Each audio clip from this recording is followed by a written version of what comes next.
Horror stories in hospital to help you fall asleep. Hospital weird experiences.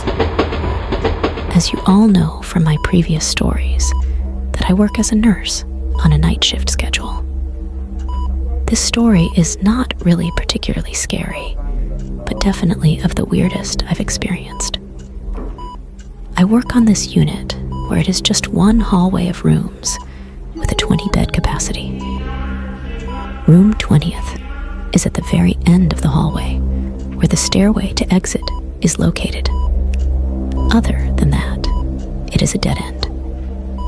At night, that side is particularly more spooky than the rest of the unit. I've heard from my colleagues about some scary stuff they experienced at that side of the hallway, especially in room 20. The stories ranged from patients saying they hear voices of children playing to people talking in the middle of the night, where almost all are quiet and the staff are on the nurse's station, charting or doing something else. The unit does not have children at all. Most our patients are adults and never children, because we have a pediatric unit for that. So when patients say they hear children playing in the room, that kind of raises a red flag for us. These patients are alert and oriented and not confused, just to clarify that.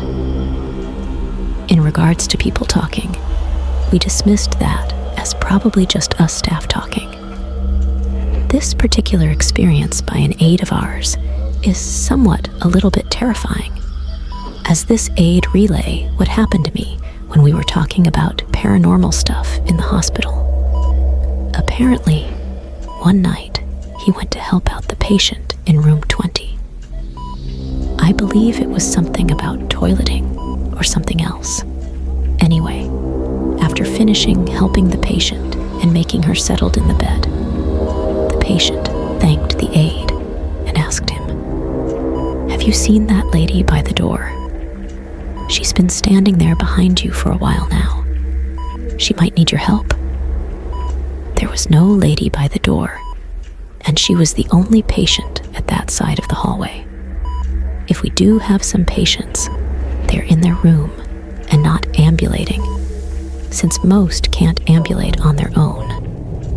And definitely, one of the staff will be heading directly to that patient if they were ambulating for risks of fall. Our patients are mostly old, so with that being said, our aide quickly did what needed to be done and helped the patient settle in the bed so he can leave the room as fast as possible. He was terrified as he recalls it to me. One time, we had a low census in the unit. That means most of the rooms are vacant, since we only have so few patients. Now here's the thing. I do have my own assignment of patients, but I never particularly mind where other patients are situated that time. I usually go to the restroom by the end of the hallway, passing by room 20. All night, every time I pass that room towards the restroom, I always feel like there was something off in the room. The room was particularly dark, and I was thinking maybe the patient wants it that way, so he can sleep. The room's door is slightly open halfway, but I can still inside the room. Though it is dark, I can still see silhouettes or outlines like the bed inside the room.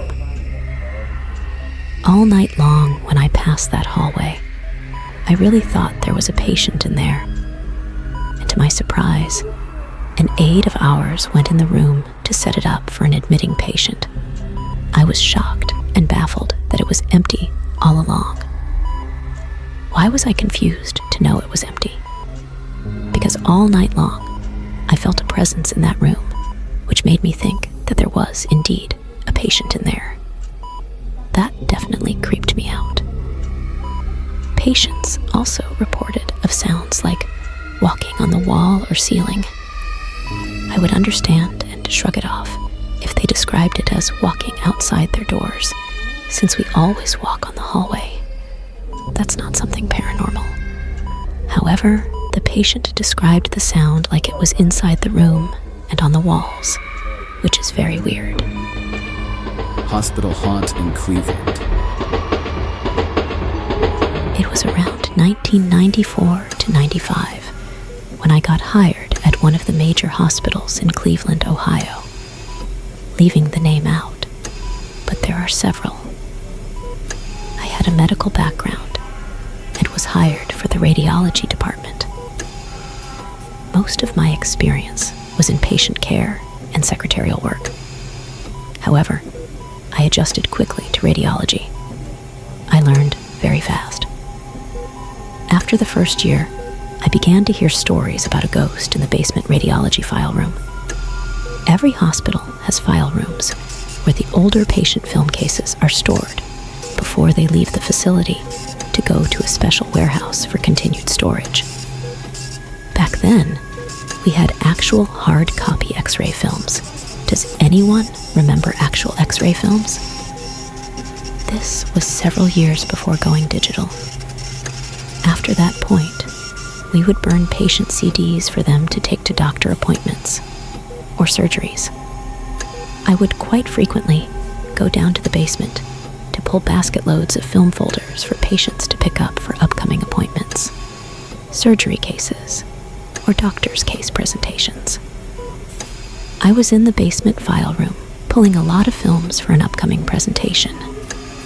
All I had on my mind was getting all those folders pulled so I could get back up to the office to do some of the other work that was waiting for me. I was quite accustomed to an occasional coworker or physician coming in to ask for assistance in looking for something. I was busy filling the basket when I heard a slight noise over by the desk area. I was standing between the rows of tall metal file cabinets. I was right in a line with the workstation where I could see the tall office chair and the computer. I heard the office chair squeak, like someone just moved it or turned it around. Out of my periphery, I could clearly see a man of about 5-8 inches tall, dark hair, slight mustache, well dressed with dark pants, a white shirt, wearing a long lab coat with a stethoscope draped around his neck, and his hand on the back of the office chair. Nothing unusual there. I turned to face him to ask him if I could help him. Just as I faced him straight on poof, he disappeared right in front of me, leaving the chair he had his hand on twirling around. Just like that. I stood there blinking and trying to rationalize what just happened. I was mildly startled, but not the least bit frightened. I recalled the story the other girls in the office had told me.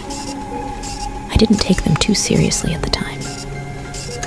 I thought they were just slinging the bowl to me, the new girl. I was rather fascinated to discover that it was true. My previous paranormal episodes in my life rather prepared me for this instant. I could scarcely contain my excitement, but I finished my work that I was doing as quickly as I could. When I got back upstairs to the office, it must have shown on my face. Karen, one of my coworkers, noticed right away. She came up alongside of me and whispered, "Did you meet the doc?" I shook my head in confirmation. I was excited, not scared. I wanted to know if they knew who he was. Karen just shrugged that they didn't really know who he was, but figured out that he must have been a previous doctor that possibly worked there many years ago. She told me when she first started. It was 15 years before I did. She was working down there, pulling films and sending them up in the dumbwaiter that they used just for that purpose. She was just opening the dumbwaiter door to put some folders inside when she saw him from the corner of her eye. She, too, thought he was a real person. She went to ask him if he needed help when he vanished in front of her, like he did with me. She wasn't as calm and collected about the incident as I was. she dropped what she was doing and ran faster than she ever thought she could out of there. She went next door to the laundry room where she worked before. She went to radiology and sat down in their little office to get herself together.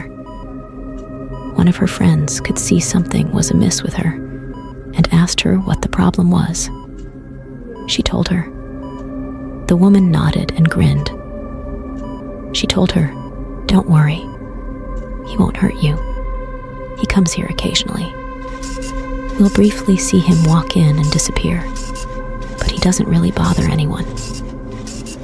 She told her that they thought he was just curious as to what is going on in the hospital now. I surmised with the others that he once worked there and must have been very devoted to his profession. Possibly that devotion is what keeps him tied there. I haven't been there now for about 8 years, but I imagine he is still making his rounds like every good doctor does. Experiences of a prison nurse. For a while, I worked as an RN at a California prison. I was just so happy to be able to find a nursing position after months of searching for a job. I took the job without thinking.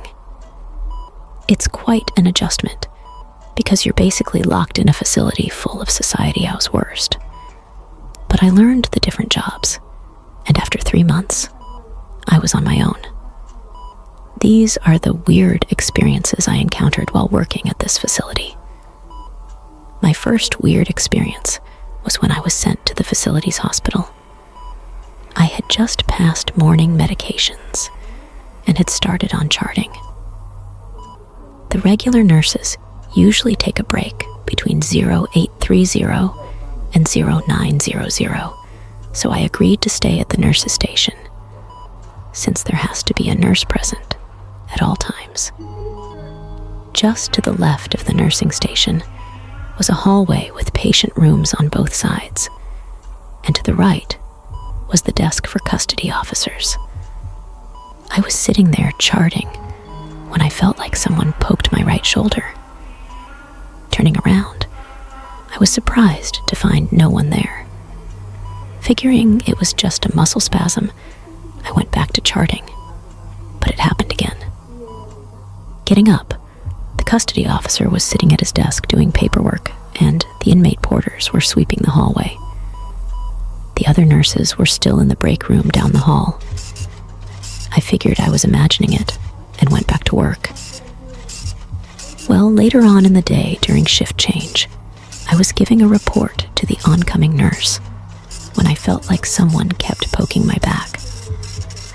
I just ignored it so the nurse wouldn't think I was strange, but it kept happening, and I started to get a little nervous. I had my back to the cabinets, and no one was close enough to be poking me. After report, I grabbed my bag and left. The next event occurred several days later when I was sent up to the hospital, but this time for the night shift. I was given a patient who was dying of cancer and needed around-the-clock pain medication. At around 0300, I went into his room to administer his IV medication. While I was pushing the IV medication, I had my back to the wall where the sink was, when suddenly I heard the water running, but didn't really think anything of it, because most sinks are motion activated, and I figured I had set it off. Once I finished giving the medication and turned to face the sink, the water was no longer running. It suddenly dawned on me that the sink in the patient's room was not motion activated, but had to be turned on manually, and the sink was wet, but I hadn't used that sink all night. I got the heck out of there and returned to the nurse's station. Every time I went back into his room to give him pain meds, I prayed that nothing else would happen, and it didn't. The third and last event occurred when I was in the employee mailroom checking my mailbox. It was around 0130, and I had just grabbed my mail and was reading through it with my back to the door when I heard what sounded like a key opening the door. I didn't think anything of it because other employees come in and out of there at all hours of the day. I heard the door open and close and some shuffling. Turning around to say hi and to ask them to lock the door on their way out, I realized I was alone. Figuring the noise came from another room, I looked in the rooms all down the hallway, and no lights were on. I hurried back to my work area, which happened to be the hospital once again. After about 6 months of working, I quit and started a job out in the community where I have had no experiences. I dreaded going into work at the prison. The day I started working there, my anxiety was sky high, and I battled depression through my entire employment there. The suicidal thoughts were what drove me to find employment elsewhere, and I'm glad I did. Now that I work outside of corrections, I realize how heavy of an environment a prison is.